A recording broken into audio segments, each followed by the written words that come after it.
Hi friends, Karthik Deepa சீரியலில் ஒரு அட்டகாசமான எபிசோட் பற்றி தான் இந்த வீடியோவில் பார்க்க போகிறோம். அதுக்கு முன்னாடி நம்ம சேனலை சப்ஸ்கிரைப் பண்ணாதவங்க கீழே இருக்கிற சப்ஸ்கிரைப் பண்ண கிளிக் பண்ணிவிட்டு பக்கத்தில் இருக்கிற பெல் ஐக்கனையும் கிளிக் பண்ணிவிடுங்க. இங்கே பார்த்தோன்னா நம்ம கார்த்தி என்ன பண்ணுறாங்கன்னா அங்கே இங்கேயும் மயில் கூட சேர்ந்து நம்ம ரேவதியும் சாமுண்டீஸ்வரியும் தேடிட்டுருக்காங்க.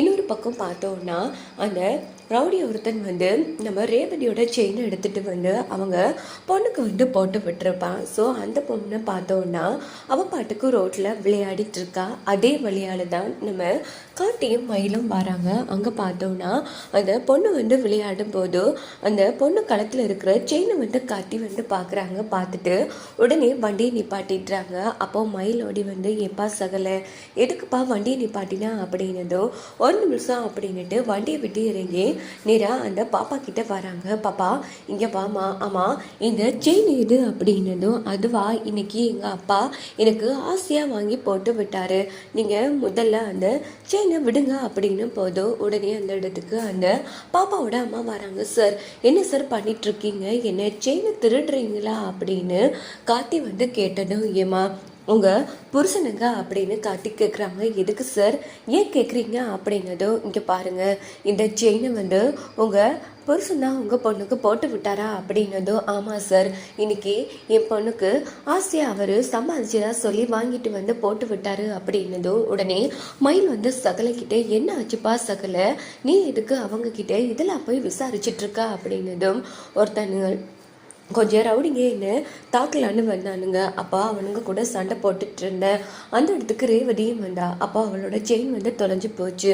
அத்தை திட்டுவான்னு சொல்ல நான் தான் ரேவதியை கடைக்கு கூட்டிகிட்டு போய் இந்த செயினை வாங்கி கொடுத்தேன். அந்த கடையில் இருந்ததுன்னா இந்த ஒரு செயின் மட்டும்தான் அப்படின்னது, இதே மாதிரி ஒரு செயின் மட்டும்தான் இருந்துச்சு அப்படின்னதும் இதை கேட்ட மயில் அதிர்ச்சி ஆறாங்க. என்னப்பா சகல சொல்கிற அப்படின்னா இது நீ ரேவதிக்கு போட்டு விட்ட செயின் சொல்ல வாரியா அப்படின்னதும் உடனே அந்த பொம்பளை சார் என்ன சார் இன்னும் பேசிட்டு இருக்கீங்க, இது என் புருஷன் கஷ்டப்பட்டு சம்பாதிச்சு அவரோட பொண்ணுக்கு வாங்கி போட்டிருக்காரு, நீங்கள் என்னென்னா உங்கள் செயின்ட்டு இருக்கீங்களே அப்படின்னதும் இங்கே பாருங்கம்மா, உங்கள் புருஷன் ஃபஸ்ட்டு என்ன தொழில் பண்ணுறாரு அதை முதல் சொல்லுங்கள் அப்படின்னதும் சார் அது அப்படின்னு தயங்குறாங்க. இங்கே பாருங்கள், என் ஒய்ஃபுக்காக இது நான் ஆசையாக போட்டு விட்டு செயின் அப்படின்னதும் இங்கே பார்த்தோம்னா உடனே பாப்பா கழுத்தில் இருக்கிற செயினை அந்த பாப்பாவோட அம்மா கழட்டி சார் என்ன மன்னிச்சிடுங்க சார், இந்த மனுஷன் அடித்தடி சண்டைன்னு பண்ணுறவர், அந்த நிலைமையில தான்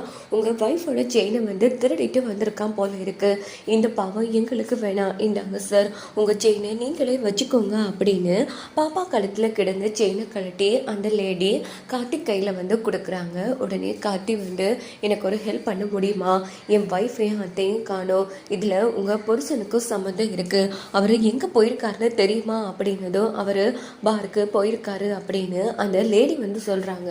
ரொம்ப தேங்க்ஸுங்க அப்படின்னு கார்த்தி கிளம்பும் போது சார் ஏதோ தெரியாதனமாக பண்ணிட்டாரு, அவரை எதுவுமே பண்ணிடாதீங்க அப்படின்னு அந்த லேடி சொன்னதும் சரிங்க நான் பார்த்துக்கிறேன் அப்படின்னுட்டு கார்த்தி மயில நேராக கிளம்பி அந்த இடத்துக்கு டேய் இங்கே வாடா அப்படின்னு அடின்னு அடிக்கிறாங்க. சார் இப்போ எதுக்கு தேவையில்லாமல் அடிக்கிறீங்க அப்படின்னு கேட்கும்போது உடனே நம்ம கார்த்தி அம்மா இந்த செயின் உன் கைக்கு எப்படிடா வந்துச்சு சொல்லுடா அப்படின்னதும் அதெல்லாம் தெரியாது அப்படின்னு அந்த ரவுடி சொல்கிறான். உடனே மறுபடியும் அடித்து கார்த்தி உண்மையாக வாங்குறாங்க.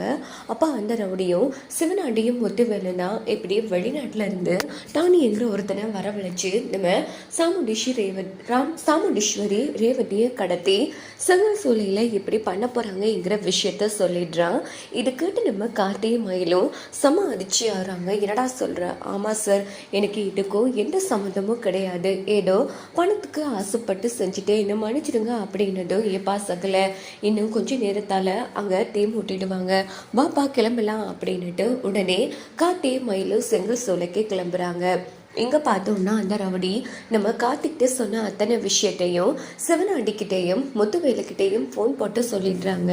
இதை கேட்டதுமே முத்துவேலும் சிவனாண்டியும் அந்த இடத்துல செம்மையாக அதிர்ச்சி ஆறாங்க. உடனே டானிக்கிட்ட விஷயத்த சொல்கிறாங்க. இங்கே பாரு டானி, அந்த சாமுண்டீஸ்வரியும் ரேவதியும் எங்கே இருக்காங்கங்கிற உண்மை அந்த கார்த்திக்கு தெரிஞ்சிருச்சு, இப்போ என்ன பண்ணுறது அப்படின்னதோ நீங்கள் எதை பற்றியும் கவலைப்படாதீங்க, அவனுங்க போகவும் மாட்டானுங்க காப்பாற்றவும் மாட்டானுங்க, என்ன மீறி தான் நடக்கணும் அப்படின்னுட்டு அந்த டானி என்ன பண்ணுறாங்கன்னா செங்கல் சூளைக்கு போகிற வழியில் ஒரு சேரை போட்டுட்டு இருக்காங்க. அப்படின்னு பார்த்து கார்த்தியும் மயிலும் காரில் வந்துட்டு இருக்காங்க. என்னப்பா இது, ஒரு லூசு பையன் இப்படி இருக்கா, இரு நான் என்ன இதுன்னு பார்த்துட்டு வரேன் அப்படின்னுட்டு மயில் வந்து காரை விட்டு இறங்கி வந்து ஏய் வெள்ளக்காரமண்ட இங்கே என்ன பண்ணிகிட்ருக்கா அப்படின்னதும் உடனே வந்து டானி வந்து மயில் கண்ணத்துலேயே வந்து அடிச்சிடுறாங்க. இது பார்த்த கார்த்தி செம்ம டென்ஷன் ஆகி நேராக வண்டியை விட்டு கீழே இறங்கி வராங்க. பாருப்பா, நான் அப்படி என்ன தப்பாக கேட்டுட்டேன்னு இவன் ஏன் கண்ணத்தில் அடித்தான், என்னையோ அடிச்சிட்டான் அப்படின்னதும் இங்கே பாருங்கள்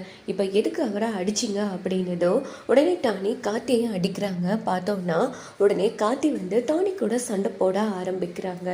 என்னப்பா இவன் இந்த அடி அடிக்கிறான் அப்படின்னும் போது உடனே கார்த்தி வந்து ஏய் இப்போ எதுக்குடா சண்டை போட்டுட்ருக்கா அப்படின்னு போதும் இங்கே பாரு, உன் அத்தையையும் உன் பொண்டாட்டியையும் உன்னால் காப்பாற்ற முடியாது. இந்நேரம் அவங்க கதை முடிச்சிருக்கோம். நீ அப்படி போகிறதா இருந்தால் என்ன மீறித்தான் போக முடியும் அப்படின்னதும் கார்த்திக்கு சம கோபம் வருது. அப்படின்னா சிவனாண்டி வெளிநாட்டிலேருந்து கூட்டிகிட்டு வந்த டானி வந்தான் அப்படின்னு அந்த இடத்துல தெரிஞ்சுட்டு கார்த்தி டானியை போட்டு அடினா அடித்து வெளுத்து எடுத்துடுறாங்க. அதுக்கப்புறமா பார்த்தோன்னா ஒரு கட்டத்தில் டானியால் முடியலை, கீழே விழுந்துடுறாங்க. இந்த பக்கம் கார்த்தியும் மயிலும் வண்டி எடுத்துகிட்டு நேராக செங்கல் சூளைக்கு கிளம்புறாங்க. அங்கே பார்த்தோன்னா நம்ம செங்கல் சூளையில் வேலை பார்க்குறவங்க எல்லாருமே வந்து இப்படியே அபசகுணமாக நிறைய விஷயம் நடந்துருச்சு அப்படின்னு நல்ல நேரம் வரும் வரைக்கும் 10 நிமிஷத்துக்கு வெயிட் பண்ணிட்டு இருந்திருப்பாங்க. ஸோ அதில் இருக்கிற ஒரு பெரியவரை பார்த்தோன்னா இங்கே பாருங்கள் 10 நிமிஷம் முடிஞ்சிருச்சு, இனி நல்ல நேரம் ஆரம்பம், அதனால இப்போவே நம்ம கொளுத்திடலாம் அப்படின்னுட்டு மறுபடியும் அந்த இடத்துக்கு போய் சாமியை கும்பிட்டுட்டு கரெக்டாக கொளுத்தலான்னு எடுக்கிறாங்க. கார்த்தி மயிலும் இப்போதைக்கு கொளுத்தாதீங்க அப்படின்னு கத்திக்கிட்டு வராங்க. வாங்க சார், என்ன விஷயம், எதுக்காக கத்துறீங்க அப்படின்னும் போது உடனே அங்கே இருக்கிற ஓலை மறைச்சு வச்சிருக்கிற எல்லாத்தையுமே பிரித்து போட்டுட்டு இருக்காங்க. கார்த்தி பார்த்தா உள்ள சாமுண்டீஸ்வரியும் ரேவதியும் மயங்கி கிடக்குறாங்க. இதை பார்த்தது செம்மையாக அதிர்ச்சி ஆகுறாங்க வேலை பார்க்குறவங்க. சார் என்ன சார், உங்கள் மாமியாரும் உங்கள் ஒய்ஃபும் இதுக்குள்ளே எப்படி வந்தாங்க அப்படின்னதும் அதெல்லாம் சொல்கிறேன், முதல்ல இவங்களை வெளியில் தூக்குங்க அப்படின்னதும் அங்கே வேலை பார்க்குற எல்லாரும் சேர்ந்து சாமுண்டீஸ்வரியையும் ரேவதியையும் வெளியில் தூக்கி எடுக்கிறாங்க. அங்கே பார்த்தோம்னா ஐயோ இங்கே பாருங்கய்யா இப்போதான் புரியுது, இங்கே பாருங்க சார், உங்களுக்கு உங்கள் நல்ல மனசுக்கும் அந்த கடவுள் தான் துணை இருக்காரு. நாங்கள் கொளுத்துறதா இருந்தால் எப்போவோ கொளுத்திருப்போம், அதை தடுக்கிறதுக்காக எவ்வளோ தடங்கல்கள்லாம் நடந்துச்சுன்னு தெரியுமா, உண்மையிலேயே உங்கள் நல்ல மனசுக்கு அந்த கடவுள் தான் துணை இருந்திருக்காரு அப்படின்னதும் உடனே பார்த்தோம்னா தண்ணி எடுத்துகிட்டு வாங்க தெளிச்சு எழுப்பலாம் அப்படின்னுட்டு உடனே சாமுண்டீஸ்வரிக்கு தண்ணி தெளிக்கிறாங்க. அங்கே பார்த்தோம்னா சாமுண்டீஸ்வரி நல்லபடியாக கண்ணை முடிச்சிட்றாங்க. இந்த பக்கம் பார்த்தோம்னா நம்ம ரேவதிக்கு தண்ணி தெளிச்சும் ரேவதி கண்ணை முடிக்கிற மாதிரி இல்லை. உடனே கார்த்திக் டென்ஷன் ஆகி ரேவதி எழுந்திரி அப்படின்னுட்டு இருக்காங்க.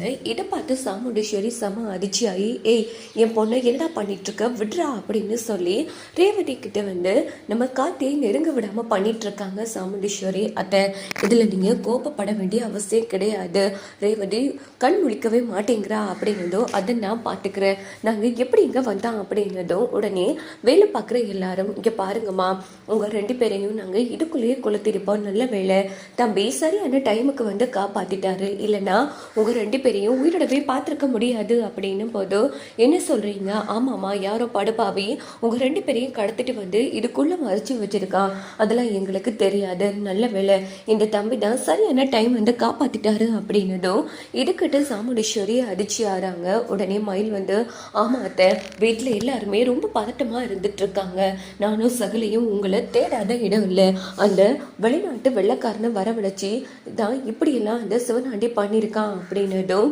உடனே சாமுண்டீஸ்வரியும் எனக்கு எல்லாமே தெரியும் மாப்பிள்ள, ஆனால் இந்த இடத்துக்கு வந்த வரைக்கும் எதுவுமே எனக்கு தெரியாது, என் பொண்ணு ரேவதி வீட்டில் தானே இருந்தா, அவன் எப்படி இங்கே வந்தா அப்படின்னதும் உங்கள் ஃபோனை கொடுக்கறதுக்காக வந்தப்போ தான் ரேவதியும் அந்த சிவனாண்டி வலையில் சிக்கிட்டான் அத்தை அப்படின்னதும் அந்த சிவனாண்டி கதையை நான் முடிக்காமல் விட மாட்டேன் அப்படின்னுட்டு சாமுண்டீஸ்வரி ரேவதியை எழுப்பிட்டு இருக்காங்க. ஐயோ என் பொண்ணு எழுப்பவே மாட்டேங்கிறாளே அப்படின்னதும் மறுபடியும் தண்ணியெல்லாம் கொடுங்கப்பா அப்படிங்கிறாங்க. இங்கே பார்த்தோன்னா உடனே சாமுண்டீஸ்வரி இங்கே பாரு, உன்னை கையெடுத்து கும்பிட்டு கெஞ்சி கேட்குறேன், என் பொண்ணு உன்னை பார்த்து நீ தான் என் பொண்ணு நீ தான் கார்த்திக்னு தெரிஞ்சா பிரச்சனை ஆயிடும், அவள் கண் முழிக்கிறதுக்குள்ள தயவு பண்ணிங்கிறது கிளம்பிடு அப்படின்னதும் உடனே கார்த்தி வந்து ரொம்ப வருத்தப்பட்டு அங்கிருந்து கிளம்புறாங்க. ஸோ மறைஞ்சு நின்று பார்த்துட்டு இருக்காங்க. பார்த்தா ரேவதியும் மெதுவாக கண்ணை முழிக்க ஆரம்பிக்கிறாங்க. ரேவதி உனக்கு ஒன்றும் ஆகலைல அப்படின்னதும் அம்மா நீங்கள் நல்லா இருக்கீங்களா அப்படின்னு ரேவதி ரொம்ப பதட்டப்படுறாங்க. எனக்கு ஒன்றும் ஆகலம்மா.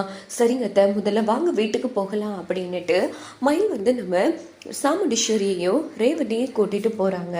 அங்க பார்த்தோம்னா நேரா வீட்டுக்கு வந்ததும் இந்த பக்கம் நம்ம சூரியகலா ஓடி வந்து அத்தை என்ன ஆச்சுத்த, என்ன பிரச்சனை நடந்துச்சு அப்படின்னதும் உடனே நம்ம சாமுண்டீஸ்வரி எனக்கு ஒன்றும் ஆகலை, பாவம் ரேவதியும் என்கிட்ட வந்து மாட்டிக்கிட்டா, ஏற்கனவே தலையில அடிபட்டது வேற, இப்போ வேற அந்த சிவனாண்டி தலையில அடிச்சிட்டான், எல்லாத்துக்கும் காரணம் அந்த சிவனாண்டி தான் அப்படின்னதும் ஐயோ அவசரப்பட்டு நாம வேற அந்த கார்த்திக் மேல கம்ப்ளைண்ட் கொடுத்துட்டோமே அப்படின்னு போதும் உடனே நம்ம சாமுண்டீஸ்வரி என்ன கலா யோசிக்கிறா அப்படின்னதும் இல்லை அத்தை, நான் உங்களோட வேற ஒரு எதிரி இதெல்லாம் பண்ணியிருப்பாங்கன்னு அவங்க மேலே கம்ப்ளைண்ட் கொடுத்துட்டேன், எதுக்கு நான் போய் வாபஸ் வாங்கிட்டு வரேன் அப்படின்னதும் சரி உடனே கிளம்பு அப்படிங்கிறாங்க. நேராக போய் இன்ஸ்பெக்டர்கிட்ட நம்ம கார்த்திக் மேலே கொடுத்த கம்ப்ளைண்ட்டை வந்து நம்ம சூரியகலா வந்து வாபஸ் வாங்கிடுறாங்க. இந்த பக்கம் பார்த்தோம்னா நம்ம ரேவதிக்கு தலையில் அடிபட்டதால ரொம்ப வலியாக இருக்குது. ஸோ அங்கே பார்த்தோம்னா நம்ம ரோகிணி வராங்க. என்ன ஆச்சு ரேவதி, ரொம்ப அடிபட்டுருச்சா அப்படின்னதும் ஆமாக்கா ரொம்ப வலிக்குது, நல்ல வேலைக்கா, நான் எனக்கு அம்மாவுக்கு ஒன்றும் ஆகலை, அந்த கடவுள் தான் எங்களை காப்பாத்திருக்காரு அப்படின்னதும் உடனே ரோகிணி வந்து நம்ம ரேவதி கிட்ட உண்மையை உடைக்கிறாங்க. உன்னை காப்பாத்தினது அந்த கடவுள் கிடையாது, ஓ எம்டி தான் அப்படின்னதும் என்னக்கா சொல்ற, செங்கல் சூளையில் இருக்கிறவங்க தானே என்ன காப்பாத்தினாங்க அப்படின்னதும் இல்லை ரேவதி, அந்த எம்டி மட்டும் சரியான டைமுக்கு வராம போயிருக்க, இந்நேரம் உன்னை காப்பாத்திருக்கவே முடியாது, அந்த செங்கல் சூளை உங்க எம்டியோட செங்கல் சூளை தான் அப்படின்னதும் என்னக்கா சொல்ற, அப்படின்னா என்னையும் அம்மாவையும் காப்பாத்தினது எங்க எம்டி தானா அப்படின்னு ரேவதி கேட்குறாங்க. ஆமா ரேவதி இங்க பாரு, இந்த விஷயம் அம்மாவுக்கு தெரிய வேணாம், தெரிஞ்சா அவங்க எதுக்காக உங்க எம்டி வரணும் அதுன்னு உன்னை எம்டியும் தப்பாக புரிஞ்சிடுவாங்க, அதனால நீ எதுவுமே அம்மா கிட்ட கேட்காத, சொல்லவும் கூடாது அப்படின்னதும் சரிக்கா நான் சொல்லலை அப்படின்னுட்டு ரேவதிக்கு அந்த இடத்துல கார்த்திக் மேலே நல்ல அபிப்பிராயம் வரத்துக்கு வாய்ப்புகள் இருக்குது.